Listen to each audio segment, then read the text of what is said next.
And I'm not going to lie to you. For many of you, this is going to be a pretty big transition.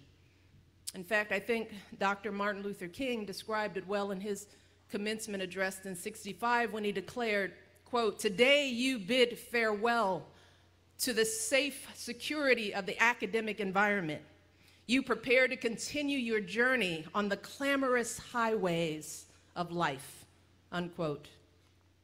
And the truth is, graduates, after 4 years of thoughtful, respectful discussion and debate here at Oberlin, those seminars where you explored new ideas, those late night conversations where you challenged each other and learned from each other, after all of that, you might find yourself a little dismayed by the clamor outside these walls. The name calling, the negative ads, the folks yelling at each other on TV. After being surrounded by people who are so dedicated to serving others and making the world a better place, you might feel a little discouraged by the polarization and gridlock that too often characterize our politics and civic life. And in the face of all that clamor, you might have an overwhelming instinct to just run the other way as fast as you can.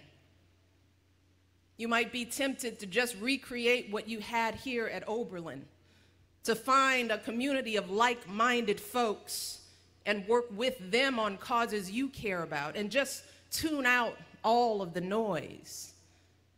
And that's completely understandable. In fact, I sometimes have that instinct myself. Run! But today, graduates, I want to urge you to do just the opposite. Today, I want to suggest that if you truly wish to carry on the Oberlin legacy of service and social justice, then you need to run to and not away from the noise. Today, I want to urge you to actively seek out the most contentious, polarized, gridlock places you can find.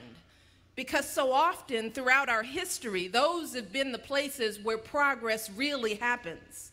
The places where minds are changed, lives transformed, where our great American story unfolds. As the political scientist Joseph Nye once said that, quote, "The absolutist may avoid the problem of dirty hands, but often at the cost of having no hands at all," unquote. And graduates, with a degree from this amazing school and all the status and connections that degree confers, you don't get to have no hands. No, you don't get to be precious or cautious or cynical. No, not when the earth is warming and the oceans are rising. You don't get to be cynical. Not when too many young people still languish in communities ripped apart by violence and despair. Not when women still make less than men for the same work. Not when millions of girls across the globe never set foot inside a school. No, not when many young people just like you, the men and women we honor this Memorial Day, have sacrificed their lives for your freedom to make your voice heard. You don't get to have no hands.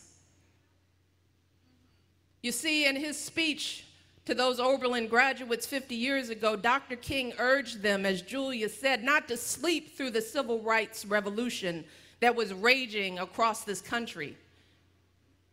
And graduates, climate change, economic inequality, human rights, criminal justice, these are the revolutions of your time. And you have as much responsibility and just as much power to wake up and play your part in our great American story, because it is absolutely still possible to make a difference. The great moments of our history are not decades in our past. They're happening right now, today, in our lifetimes.